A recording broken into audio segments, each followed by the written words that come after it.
예수님은 남의 눈치 안 보는 분이었어요. 그러니까 당신이 갖고 있는 감정과 생각에 굉장히 충실한 분이었어요.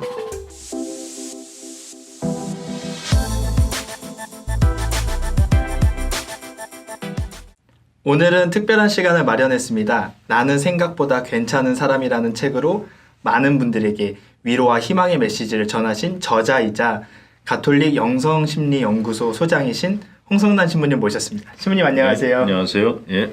신부님 요새 정말 바쁘시더라고요. 유튜브에서도 많이 뵙고 또 강연 활동도 굉장히 활발하게 하고 계신데 신부님 요즘 어떻게 지내고 계세요? 뭐 일반 사람들 말로 유튜브가 대박이 터져가지고 작년 말 올해 초부터 갑자기 강의 들어오는 사람들이 늘었고 지금 51개국 조회수 150만까지 와 있습니다. 저도 생각지도 못했던 일이었는데 뭐 유튜브가 뜬 것도 기쁘지만은 정말 많은 사람들이 이렇게 영성심리에 대해서 관심을 갖고 있고 자기 마음을 알고 싶은데 갈증을 갖고 있다라는 걸 확인했다는 게 기뻐요. 이렇게 신부님께서 굉장히 바쁘신 일정 중에 그래서 신부님을 여기에 영상에 딱 잡아두고 네. 오늘은 조금 더 깊은 이야기 신부님께서 전하고자 하시고 또 많은 분들에게 알려주시고 싶었던 내용들에 대해서 나누는 시간을 갖도록 하겠습니다. 그동안 신부님 강연이나 책에서 보셨던 분들은 아시겠지만 마음 공부라는 표현들이 많이 나왔는데요. 이 마음 공부에 대해서 잘 알 것 같은 느낌들이 많지만 실제로는 조금 애매모호한 부분들이 많았거든요. 그래서 신부님께서 마음 공부는 이런 거다라고 하면 설명 부탁드립니다. 마음 공부라는 말은 그 불교 쪽의 분들이 더 많이 쓰고 계신데 사실은 이게 어떤 종파에 소속된 어휘가 아니고요. 그러니까 우리가 몸을 건강하게 하려면은 몸에 대해서 알아야겠죠. 그렇죠. 몸이 뭘 먹였을 때 몸이 가장 건강한가 이런 걸 알려고 하는 것처럼 마음도 똑같다는 거예요. 마음도 그냥 뭐 우리가 마음만 먹으면 바꿀 수 있고 그런 게 아니라 마음도 관리를 해줘야 되는 거예요. 그래서 마음을 다루는 방법을 마음 공부라고 하면서 다른 말로는 이제 심리 치료라고 얘기하는 거죠. 마음의 병을 치유한다고. 제가 하는 일이 바로 그 마음의 병을 치유하는 쪽에 일을 하고 있는 거죠. 마음 공부라는 게 어떻게 보면 돌보지 않았던 내 마음을 그렇죠. 이제 돌보는 거죠. 돌보는 과정이라고 생각을 하면 되겠네요. 저희가 일반적인 수학이나 국어나 영어는 문제집을 풀고 뭐 개념을 공부하고 하면 되는데 신부님께서 말씀해 주신 마음 공부는 어떻게 해야 잘할 수 있는지 그 방법에 대해서 좀 궁금해하시는 분들이 많을 것 같아요. 제가 제 인생은 상담을 공부하기 전과 공부한 후로 나눠진다고 저 스스로 생각해요. 어떻게 나눠지냐면 상담을 공부하기 전에는 저는 역할을 살았어요. 역할. 다른 사람들이 나한테 원하는 역할을 살아준 거예요. 그러니까 부모님이 원하는 자식의 역할, 신자들이 원하는 사제의 역할을 했어요. 그게 나쁜 건 아닌데 문제는 역할에 집중하다 보면은 내가 누군지를 모르게 돼요. 나를 잃어버린 거죠. 그렇죠. 다른 사람들한테 맞춰주다 보니까 다른 사람들이 행복하면 나도 행복한데 다른 사람들이 불행하면 나도 불행해지는 이런 관계에 얽히게 돼요. 그러니까 내 삶이 없어지는 거예요. 그렇죠. 잊어버리게 돼요. 내가 누군지도 모르고 뭐 저도 마찬가지로 이제 사제 생활이라는 거에 집중하면서 살아오면서 어느 날인가 신자분들이 내가 사는 삶에 대해서 반응이 좋지 않아지니까 무기력해지는 거예요.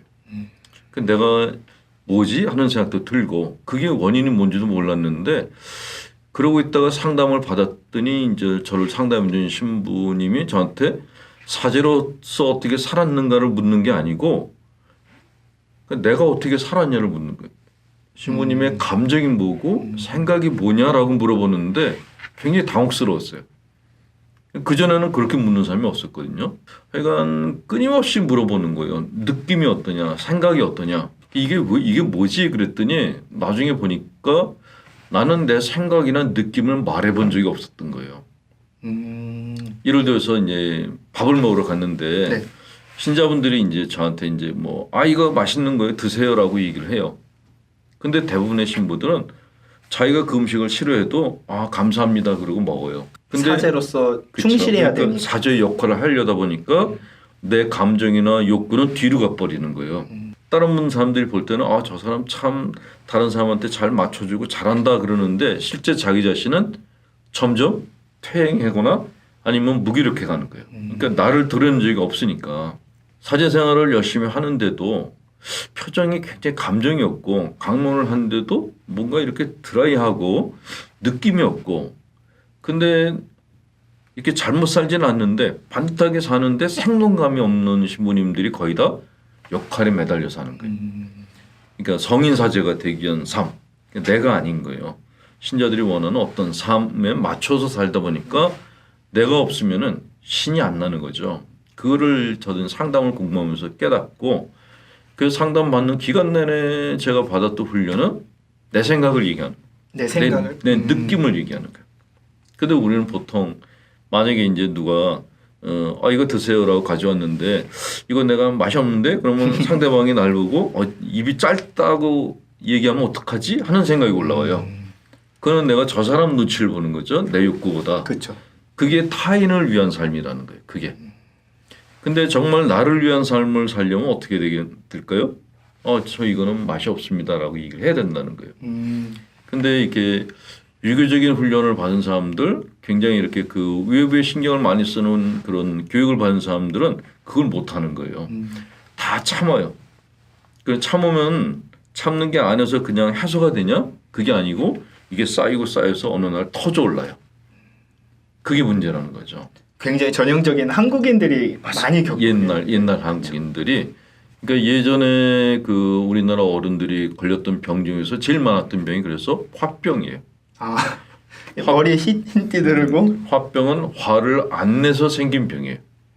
화는 누구나 다 갖고 있어요. 근데 화를 표현하면은 안 걸리는데 화를 표현을 못 하는 거예요. 내가 화를 냈다가 저 사람이 날 어떻게 볼까? 그거 신경 쓰더라고. 그렇죠. 그러니까 참아야 된다. 뭐 주님도 참으셨으니까 나도 참아야 된다. 이런 도식으로 자기를 몰아붙이니까 안에서 병이 나기 시작하는 거죠. 인간의 마음이나 몸은 그 과부하 걸리면 안 되거든요. 그러니까 모든 걸 참을 수 있는 그 한계량이 있어요. 그걸 넘어서게 되면 이제 과부하 걸리면 나타나는 현상이 신경증이라는 거예요. 머리가 아프거나 뒷목이 땡기거나 가슴이 답답하거나 말이 안 나거나 체하거나 심지어 변을 못 보는 사람도 있어요. 아예 몸에 육체적인 그렇죠. 질병을 가지고 육체적인 질병도 오고 심리적으로도 명랑하지 않죠. 웃을 수도 없고. 근데 그 상태가 조금 더 지속되면 이제 잘못하면 이제 정신병 쪽으로 갈 수도 있다라는 거죠.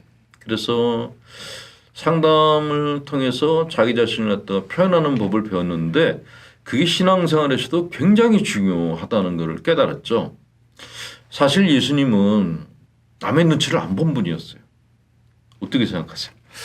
우리는 예수님을 닮은 삶을 살자 그러면서 남의 눈치를 보는 삶을 살려고 그러거든요. 그렇죠. 착한 신자가 되려고. 근데 예수님이 정말 착했을까요? 그 당시에? 이 얘기를 들으니까 굉장히 자아가 막 흔들리는. 성경에 보면은 예수님이 성전에 들어가서 환전상들의 상을 뒤집어 엎었다라는 내용이 나와요. 네, 알고 있습니다. 또 바리사이들한테 뭐 바리사라고 타협하거나 그러지도 않으셨어요. 그냥 맞대놓고 얘기를 하셨어요. 직설적으로. 그렇죠. 예수님은 남의 눈치 안 보는 분이었어요. 그 당신이 갖고 있는 감정과 생각에 굉장히 충실한 분이었어요. 그 예수님은 제가 심리학을 공부하고서 복음서를 통해서 예수님을 봤더니 이분은 정말 자유로운 분이었구나 하는 생각이 드는 거예요. 그런 의미에서 신앙인들은 자기 감정과 생각에 충실하는 게 맞다.